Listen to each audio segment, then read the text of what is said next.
దేవుడు అద్భుతకరుడని, ఆయన అద్భుతములు చేసేవాడని, ఆయన ద్వారా గొప్ప కార్యాలు మానవులకు ఆయన జరిగించేవాడనే విషయాన్ని మనం వింటూ వస్తున్నాం. परमेश्वर जो है अपने दूतों के द्वारा मानव जाति के प्रति कई अद्भुत कार्य अचंभे कार्य वो करते आए हैं और कर रहे करके इन बातों को हम अब तक जो है अध्ययन करते आ रहे हैं। మనము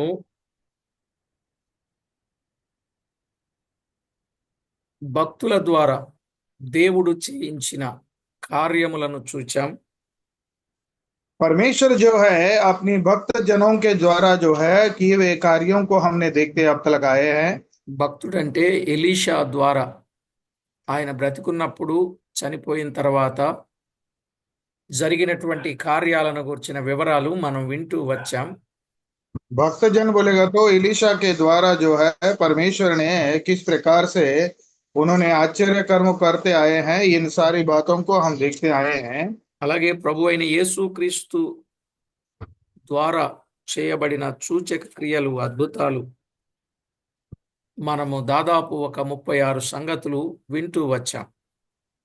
और हमारा प्रभु यीशु मसीह के द्वारा जो है आश्चर्य कार्य जो है चिन्ह जो है उन्होंने ये जब किया है, इन सारी बातों को कम से कम तो 36 बातों को हम इन बातों से देखते आए हैं। అలాగే దేవుడు దేవదూతలు చేసిన సూచక క్రియలు, కార్యాలను గుర్చిన విషయాలు దాదాపు 14 సంగతులు మనం వింటూ వచ్చాం.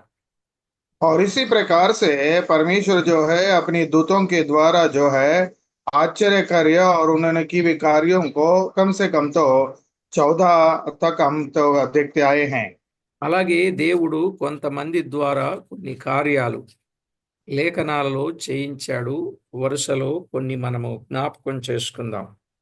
और उसी प्रकार से जो है परमेश्वर जो है अपने भक्त जनों के द्वारा जो है कुछ कार्य उन्होंने करते है, उन्हीं बातों को जो है एक एक करके हम जो है हम देखेंगे।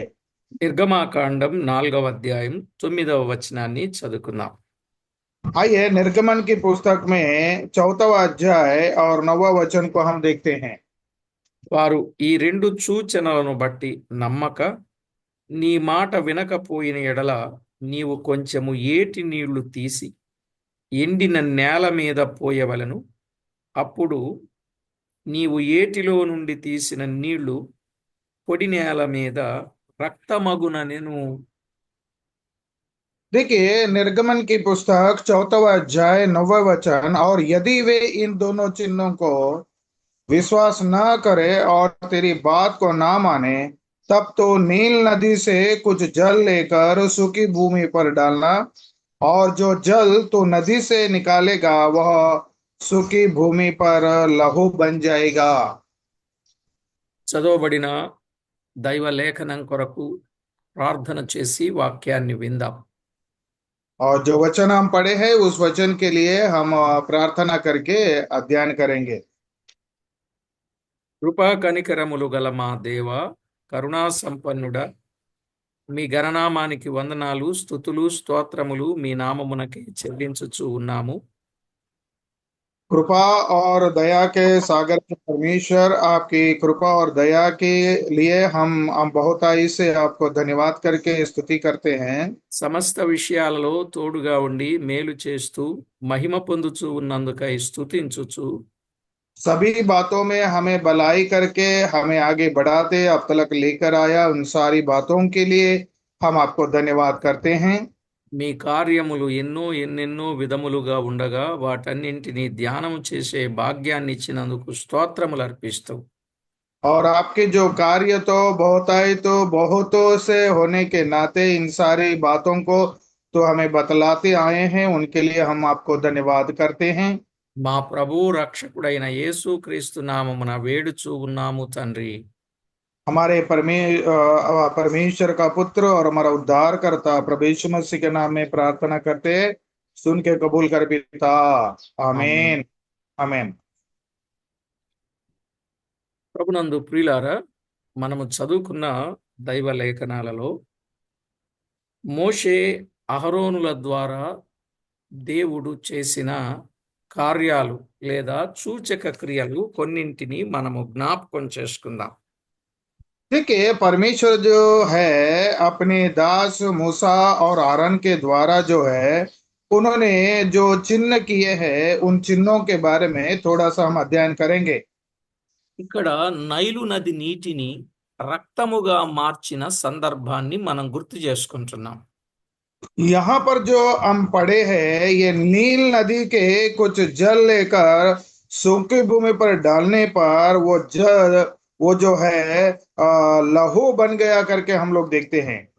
నిజమే, రక్తమును నీళ్లుగా మార్చిన సంగతి 7వ అధ్యాయం 14 నుండి 24 వచనాలలో మనము చూస్తాం. देखिए ये जो बातें हैं यही निर्गमन की पुस्तक में 7वां अध्याय में 14 से लेके 24 तक जो है इन बातों को हम लोग देख सकते हैं। ఆ ఏటిలోని చేపలు చావడం, ఏరు కంపు కొట్టడం, ఏటి నీళ్లు త్రాగుటకు ఐగుప్తీయులు అసహ్యపడడం, ఇవన్నీ మనం చూస్తూ ఉన్నాం. हम देखते हैं तो ये नदी में जो है मछलियां जो है वो मर जाना और बास मरना और यह नदी के बारे में जो है इन सारी बातों को यहाँ पर हमको देखने को मिलता है नील नदी के बारे में। ప్రియులారా, ఆ సంగతులు ప్రస్తావించిన కీర్తన కూడా మనము చదవవచ్చు. 78వ కీర్తన 44. है ना एनो कीर्तन 78వ కీర్తన 44వ చరణం. आइए भजन संहिता 87वां अध्याय और 44वां वचन में इन बातों को हम लोग देख सकते हैं। ఐగుప్తీయులు త్రాగలేకుండా నైలు నది కాలువలను, వారి ప్రవాహ జలములను ఆయన రక్తముగా మార్చెను అని వ్రాయబడింది. देखिए यहाँ पर हम लोग देखते हैं तो 44 वचन में उसने तो मिस्रियों की नदियों को लहू बना डाला और वे अपने नदियों का जल पी ना सके करके हम पढ़ते हैं। 105వ కీర్తన 29వ చరణంలో మరొక మాట చూడగలం. और इसी बात को 100 भजन संहिता 105वां अध्याय 31वां वचन में भी और एक बात को हम लोग देख सकते हैं। ఆయన వారి జలములను రక్తముగా మార్చెను, వారి చేపలను చంపెను అని చూస్తాం. और यहाँ पर जो है 29वां वचन में उसने मिस्रियों को जल को लहू कर डाला और मछलियों को मार डाला करके हम पढ़ते हैं। కాబట్టి ఇశ్రాయేలీలేమో మంచినీరు వారు సేవిస్తూ ఉంటే, వీరేమో ఈ రక్తపు నీళ్లు త్రాగలేకపోయిన సమయం మనం చూస్తాం.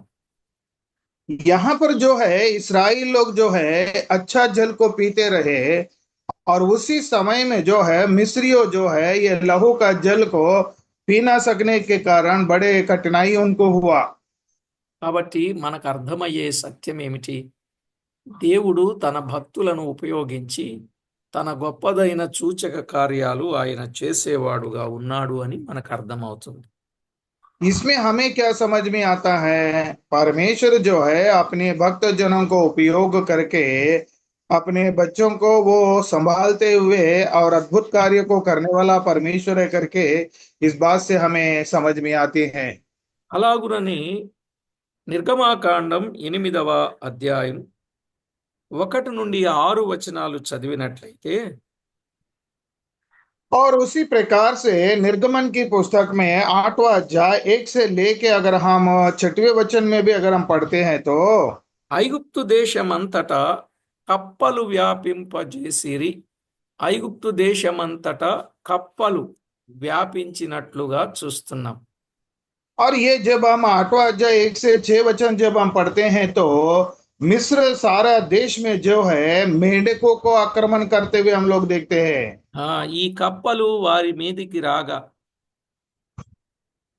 ఎక్కడ చూసినా ఏటి పాయల మీద, కాలువల మీద, చెరువుల మీద, ఐగుప్తు దేశము మీద కప్పలు వచ్చినట్లుగా చూస్తున్నాం.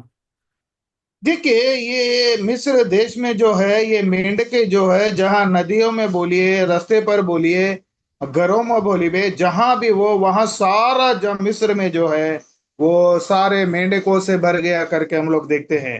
78వ కీర్తన 45వ చరణంలో కూడా చూడొచ్చు.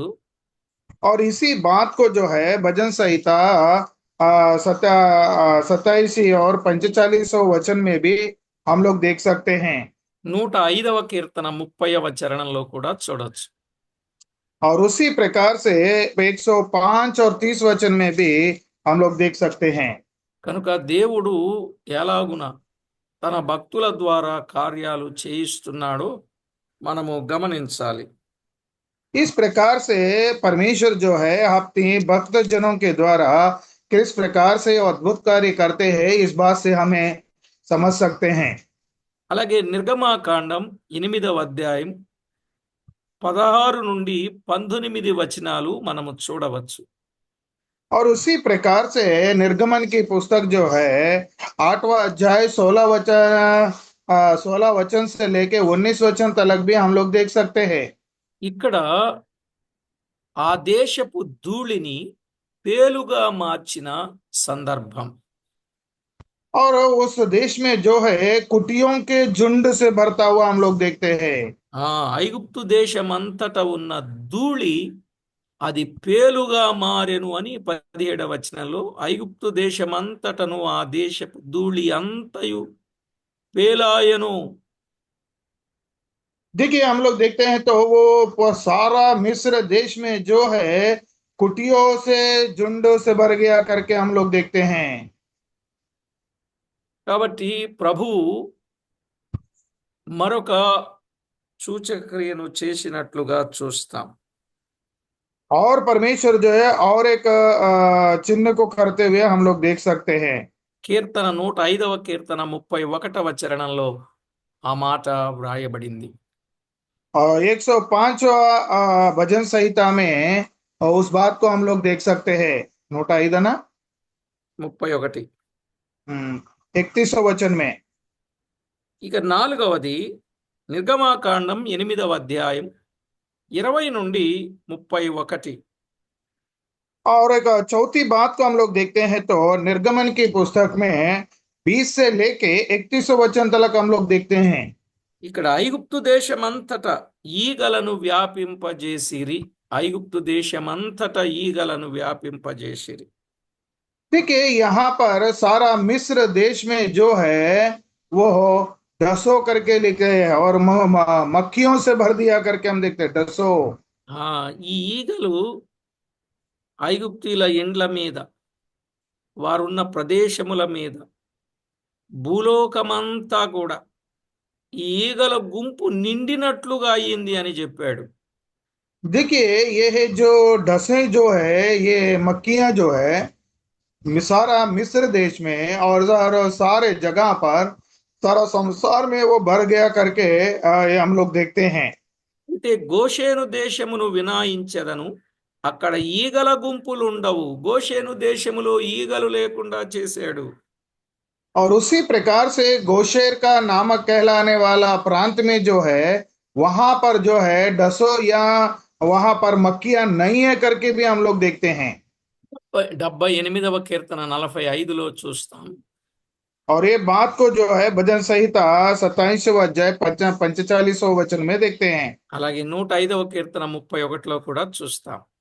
और उसी वचन को भजन संहिता 105 से 31 वचन में भी देखते हैं। ఇక 5వదిగా చూస్తే నిర్గమాకాండం 9వ అధ్యాయం 1 నుండి 7 వచనాలు.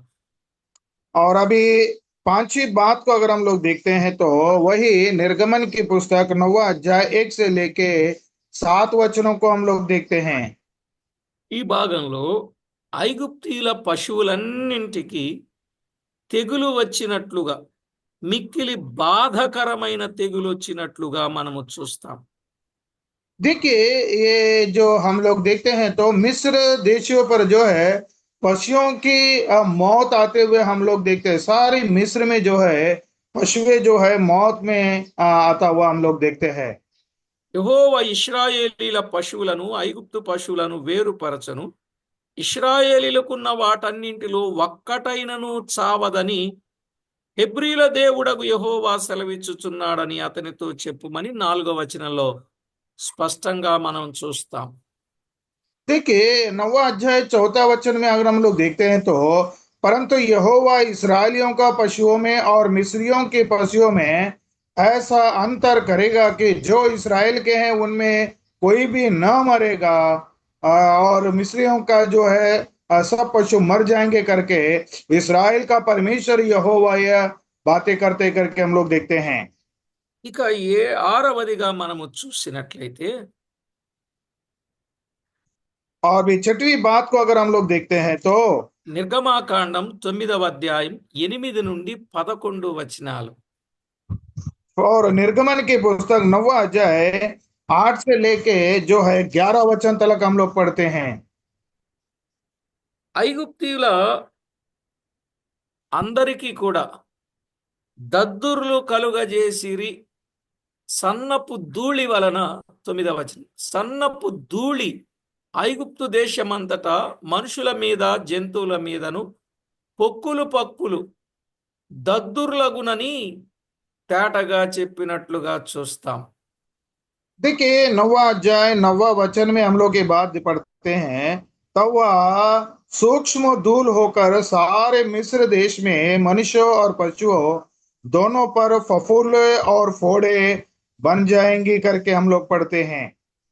ఇక్కడ మనము ఆ సన్నపు ధూళి వారి మీద పడి పొక్కులు దద్దుర్లు వచ్చినట్లుగా మనము చూస్తున్నాం. देखिए यहाँ ये मिस्र देश में सूक्ष्म धूल जो है वो मिस्र देश में मनुष्य पर पशुओं को दोनों पर फफूंद फोड़े बन गए करके हम लोग देखते हैं। అది మనుషులకును జంతువులకును పొక్కులు పొక్కులు దద్దుర్లు అయ్యినట్లు చూస్తాం.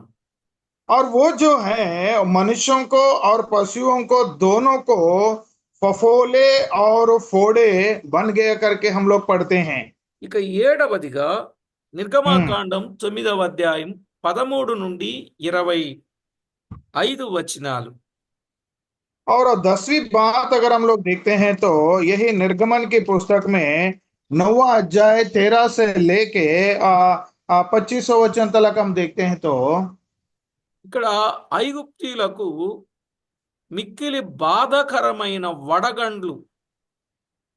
వడగండ్లను కురిపించినట్లు చూస్తాం. और यहाँ पर जो है मिस्रियों पर जो है बहुत बड़े ओले उनको पर वर्षा हुई करके हम लोग पढ़ते हैं। అయితే ఈ వడగండ్ల వలన వారి పొలములలో ఉన్న పశువులను వారి ఇండ్ల మీదను అవి పడినప్పుడు అవి చచ్చును అనే మాట చెప్పాడు. और हम लोग पढ़ते हैं तो जब वो ओले पड़ेंगे मिस्र देशियों का घरों के ऊपर, वो मनुष्य क्या और पशु क्या वो सब जो है मर जाएंगे करके हम लोग पढ़ते हैं। అంటే ఆ వడగండ్లు చిన్న సైజు కాదు, అవి చాలా పెద్ద సైజు. పైనుంచి పడిందంటే ఇక పొలములో ఉన్న ప్రతి మనుషుడు టాపును చనిపోవడమే. అంత పెద్ద వడగండ్లను కురిపించినట్లుగా చూస్తున్నాం. क्योंकि वो जो ओले हैं वो कोई छोटे छोटे ओले नहीं है, परंतु वो बहुत बड़े ओले हैं। एक दफे वो गिरा तो वो मरना ही है, ऐसा बड़े बड़े ओले उन्होंने गिराया करके हम लोग पढ़ते हैं। 78వ కీర్తన 47, 48 చరణం. और भजन संहिता 87 और हम लोग देखते हैं तो 47 और 48 वचन में इन बातों को हम लोग देख सकते हैं। 105వ కీర్తన 32, 33 చరణం. और भजन संहिता 105 और 32 और एक वचन में हम लोग पढ़ते हैं। ఇక 8వదిగా నిర్గమాకాండం 10వ అధ్యాయం 1 నుండి 20 వచనాలలో చదివితే और हम लोग 8वीं बात को अगर हम लोग पढ़ते हैं निर्गमन की पुस्तक 10वां अध्याय अगर हम लोग पढ़ते हैं तो ఐగుప్తు దేశమందంతట మిడతలను రప్పించుట, ఐగుప్తు దేశమందంతట మిడతలను రప్పించుట. और ये यहाँ पर हम लोग देखते हैं तो सारा मिस्र देश में जो है टिड्डियों को आक्रमण करते हुए हम लोग देखते हैं। మిడతలంటే అవి మామూలు మిడతలు కాదు అన్నట్టుగా మనకు అర్థమవుతుంది. और ये जो टिड्डियां हैं जो वो मामूली टिड्डियां नहीं है, वो बहुत बड़े टिड्डियां हैं कर करके हम लोग देखते हैं। ప్రియులారా, ఆ మిడతలు ఐగుప్తీల ఎండ్లలో, వారి సేవకుల ఎండ్లలో, ఐగుప్తుల అందరి ఎండ్లలో నిండిపోతాయి. और ये जो टिड्डियां हैं मिस्र देशियों का घर में, सारा मिस्र देश में सारे मिस्रियों के ऊपर जो है वो भर जाएगा करके हम लोग देखते हैं। ఆ ఈ మిడతలు వచ్చి ఈ వడగండ్ల దెబ్బను తప్పించుకొని మిగిలినవి ఉంటాయే వాటిని మొత్తాన్ని తినివేస్తాయి. ఫలములు మొలిచిన ప్రతి చెట్టును తినివేస్తాయి అని देखिए यहाँ చెప్పాడు. पर जो हम लोग देखते हैं ये टिड्डियां जो है आने के बाद जो है मिस्र देशियों में खेती में जो है और सारे जो बीज है वो पूरा खा लेते हैं। కీర్తన 78:46. और भजन संहिता जो है 27वां अध्याय और 46वां वचन में हम लोग पढ़ देखते हैं इन बात को। కీర్తన 103, 34, 35. और भजन संहिता 103 और 34 और 35वां वचन हम पर देखते हैं। ఈ 10వ అధ్యాయం 14వ వచనం నిర్గమాకాండం మనం చదువుకున్నప్పుడు और ये निर्गमन की पुस्तक 10वां अध्याय 14 वचन जब हम पढ़ते हैं तो ఆ మిడతలు ఐగుప్తు దేశమంతటి మీదికి వచ్చి ఐగుప్తు సమస్త ప్రాంతములలో నిలిచెను. అవి మిక్కిలి బాధకరమైనవి. అంతకు మునుపు అట్టి మిడతలు ఎప్పుడునూ ఉండలేదు, తరువాత అట్టివి ఉండబోవు. అవి నేలంతయు కప్పెను అన్నాడు. देखिए 14 वचन जब हम पढ़ते हैं और टिड्डिए ने चढ़ के मिस्र देश को सारे स्थानों में बरसों किए, उन दल बहुत भारी था, वरन ना तो उसने पहले ऐसे टिड्डियां आई थी और ना उनके बाद ऐसे फिर आएंगी। చూశారా, ఆ దేశమంతటా మిడతలు రావటం మిక్కిలి బాధాకరమైన మిడతలంటే మామూలు మిడతలు కాదండి. అవి ఎప్పుడు చూడలేదంట, వాళ్ళు ఎప్పుడు చూడలేదంట. అలాంటి మిడతలు వచ్చాయి. అవి ఎప్పుడునూ ఉండలేదు అట్టి మిడతలు అని చెప్పాడు. అంత బాధ కలిగించే మిడతలు వచ్చినట్లుగా చూస్తాం. देखिए ये जो टिड्डियां हैं, ये टिड्डियां जो है वो मिस्र देश में जो है ऐसे टिड्डियां कभी ना आया करके हम लोग देखते हैं। और बहुत ही वो मामूली टिड्डियां तो नहीं थे, बहुत बड़े बड़े हैं और नुकसान करने वाले, बर्बाद करने वाले टिड्डियां। और इस प्रकार से वो सारा मिस्र देश में उनको बर्बाद कर दिया करके हम लोग देखते हैं। చూడండి ప్రియులారా, ఈ మిక్కిలి బాధాకరమైనటువంటి ఈ మిడతలను బట్టి వారు ఎంత బాధపడుంటారో మనము ఊహించలేం, వర్ణించను లేం. इस प्रकार से ये टिड्डियों के द्वारा जो है मिस्री लोग जो है कितना दुख और कितना कष्ट को उन्होंने, दर्द को उन्होंने पाया, इस बात को जो है हम वर्णन नहीं कर सकते करके हम लोग देखते हैं। ఇక 9వదిగా నిర్గమాకాండం 10వ అధ్యాయం 21 నుండి 29 వచనం. अभी हम 9वीं बात को अगर हम लोग देखते हैं तो यही निर्गमन की पुस्तक में 10वां अध्याय 21 से लेके और 29 तक आखिरी तक हम देखते हैं। ఐగుప్తు దేశం మీద చీకటి, और ये తడబోనంత చీకటి, చేతికి చిక్కి తెలియనంత చిక్కని చీకటి కమ్ముకొనెను అన్నాడు. देखिए ये जो ये अंधकार हम लोग देखते हैं सारा जो है सामने कुछ दिखाई नहीं पड़ने वाला इतना बड़ा अंधकार को हम लोग देखते हैं। ఎన్ని దినాలు? 3 దినములు ఒకనినొకడు కనుగొనలేదు. ఎవడును తానున్న చోట నుండి లేవలేకపోయెను. అయినను ఇశ్రాయేలీలకందరికీ వారి నివాసములలో వెలుగుండెను. ఆహా! ఎంత हाँ, గొప్ప మాట. देखिए 23वां वचन में 3 दिन तक ना तो किसी की से को देखा, किसी ने किसी को देखा, और ना कोई अपने स्थान से उठा, परंतु सारे इसराइलियों के घरों में उजियाला रहा करके हम लोग देखते हैं। कितना अद्भुत की बात है, देखिए। 105వ కీర్తన 28వ చరణంలో ఆ మాట చూడగలం. देखिए भजन संहिता 105वां अध्याय 28वें वचन में ये बात को हम लोग देख सकते हैं। ఇక్కడ చెప్పబడిన మాట ఆ, చిక్కని చీకటి, చిక్కని చీకటి, తడవులాడునంత చీకటి. అంటే ఇక కళ్ళున్నా కూడా లేనట్టే లెక్క దీనిని బట్టి. ये इतना अंधकार था बोलेगा तो हम लोग देखते हैं तो बहुत ही गहरा आई का जो है अंधकार था। इसका मतलब है उन लोग को पूरे अंधे हो गए करके हम लोग देख सकते हैं।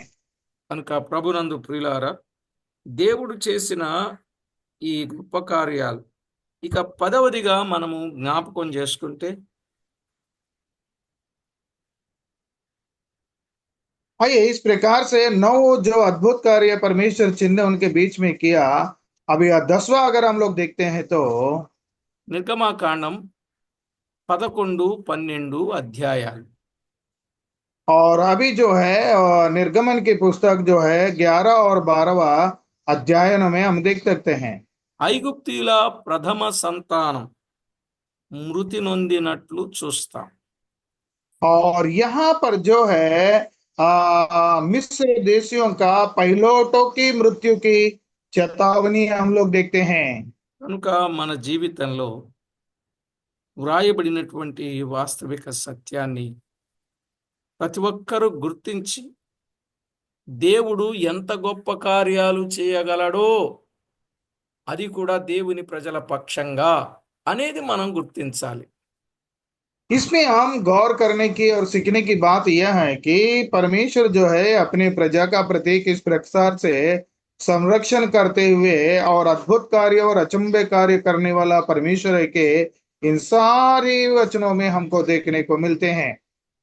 ప్రియులారా, జ్ఞాపకం చేసుకున్నట్లయితే తిరుగలి విసిరే దాసి దగ్గర నుండి పరిపాలించే ఫరో ఇంటిలో ఉన్న ప్రతి తొలుచూలి సంతానం, పశువులలో గాని ఇంకెక్కడే గాని ప్రతి తొలుచూలు సంతానం చనిపోయినట్లుగా చూస్తాం. देखिए मिस्र देश के दासी से पहलौठ से लेकर राज्य करने वाला राजा का पुत्र तलक जो है सब जो है पहलौठा का मृत्यु हम लोग देखते हैं। వయసు లేదు, వయసుతో పని లేదు, మరణం అందరికీ వచ్చింది. देखिए उम्र से कोई यहाँ पर कोई बात नहीं है, परंतु मृत्यु जो है सभी को आते हुए हम लोग देखते हैं। ప్రియులారా, దేవుని ప్రజలకు మాత్రం ఎలాంటి నష్టం గాని, మరణం గాని, చావు గాని వారికి రాలేదు. और परंतु यहाँ पर गौर करने की बात यह है, परमेश्वर की प्रजा के लोगों को जो है कोई बाधा, कोई मृत्यु, कोई मरण जो है वो आया नहीं करके हम लोग देखते हैं। దేవుడు ఎంత గొప్ప దేవుడో, దేవుడు ఎన్ని గొప్ప కార్యాలు చేయించాడో, దేవుని ప్రజల ద్వారా, మోషే అహరోనుల ద్వారా దేవుడు చేయించిన సూచక్రియలను మనము చూచాం. इस प्रकार से परमेश्वर जो है किस प्रकार से अपने दासों के द्वारा किस प्रकार के चिन्हों ने अद्भुत और आश्चर्य कार्यों को उन्होंने करवाया, इन बातों को हमने देखा है। ఆనాడు ఇశ్రాయేలీల పక్షంగా దేవుడు అలాంటి కార్యాలు చేశాడు. మరి ఈనాడు మన పక్షంగా దేవుడు ఎన్నో ఎన్నో కార్యాలు జరిగిస్తూ వస్తున్నాడు. ఆయన పట్ల మనము కృతజ్ఞత కలిగి ముందుకు సాగవలసిన వారమై ఉన్నాం. इस प्रकार से परमेश्वर जो है इसराइल के प्रति उन्होंने ये कई अद्भुत और आश्चर्य कार्यों को हमने अब तक देखते आया, परंतु हमारे प्रति भी परमेश्वर जो है कई अद्भुत कार्यों को हमारे जीवन में करते आए हैं और वो करता रहा है करके हम लोग देखते हैं। కనుక ప్రతి విషయంలో ప్రభువుకి ఎంతో మహిమకరంగా జీవిస్తూ ఆయన నామాన్ని మహిమపరచేవారుగా ఉండాలని ప్రభు పేరట ప్రేమతో మనవి చేస్తూ ఉన్నాను. इस प्रकार से परमेश्वर ने हमारे प्रति किए हुए कार्यों के बदले में हम जो है कृतज्ञ होकर और धन्यवाद करते हुए परमेश्वर के विश्वास योग्य रहना चाहिए करके मैं आप सभी से विनती करता हूँ। ఇప్పుడు చెప్పండి, దేవుడు ఎంత గొప్పవాడు, ఆయన ఎంత గొప్ప కార్యాలు చేస్తాడు. దేవుని పిల్లలు దేవుని కొరకు నమ్మకంగా జీవిస్తే దేవుడు విడిచిపెడతాడా? విడిచిపెట్టడు. కృతజ్ఞత లేని వారి పట్లే అన్ని గొప్ప కార్యాలు చేశాడే, మన పట్ల ఇంకెన్ని గొప్ప కార్యాలు చేస్తాడో ఆలోచన చేసి ప్రభువుకు మహిమ ఆపాదిద్దాం. इस प्रकार से परमेश्वर जो है कितना अद्भुत और अचंभे कार्य करने वाला परमेश्वर है करके हमने अब तक देखा। और कृतज्ञ ना होने वालों के प्रति भी वो अद्भुत कार्य करते हैं, परंतु जो कृतज्ञ होंगे उसके प्रति कितना अद्भुत कार्य करने वाला परमेश्वर है, इस बात से हमें सब बातों को समझ में आते हैं। ప్రార్థన చేసుకుని, आइए हम लोग प्रार्थना करते हैं। పరిశుద్ధుడవైన మా పరమ తండ్రి, మీ ఘనమైన నామమునకు వందనములు, స్తుతులు, స్తోత్రములు చెల్లిస్తున్నాం. हे हमारे पवित्र परमेश्वर, आपके पवित्र नाम के लिए हम स्तुति और धन्यवाद करते हैं प्रभु। మా ప్రభువా, మమ్మును ఎంతో ఎక్కువగా ప్రేమించి మీకు మేము మహిమ తేగలుగునట్లు మా ఎడల మీరు చేసుకున్న జాలికై, కృపకై, ఉపకారముకై కృతజ్ఞతలు చెల్లిస్తున్నాం. प्रभु तूने हमसे प्रेम करके हमारे प्रति की हुई भलाई के लिए, उपकार के लिए हम बहुत ही धन्यवाद करके कृतज्ञता अर्पण करते हैं। ప్రతి విషయంలో మీకు మేము మహిమ తేగలుగునట్లు దినదినము అనుదినము మా పట్ల మీరు అనురాగము చూపిస్తూ, వాత్సల్యము చూపిస్తూ, మేలు చేస్తూ ఉన్నందుకు స్తుతి స్తోత్రాలు చెల్లించుచు, प्रभु हमारे प्रति तो बहुत भलाई करते हुए, कृपा अनुग्रह करते हुए और बहुत ही हमारे प्रति आधार करते हुए, हमें हर विषय में हमें बढ़ाते हुए अब तक संभाल के इन सारों बातों के लिए हम धन्यवाद करते हुए మా ప్రభువు మా రక్షకుడైన యేసుక్రీస్తు అతి శ్రేష్టమైన అమూల్యమైన నామమున స్తోత్రము చెల్లించి వేడుచు ఉన్నాము తండ్రి. ये सारी बातों के लिए हम हमारे परमेश्वर का पुत्र प्रभु यीशु मसीह के नाम में धन्यवाद के साथ प्रार्थना करके समर्पण करते हैं। सुन के कबूल कर पिता। ఆమేన్. आमीन आमीन आमीन आमीन। Thank you Anna. ప్రభు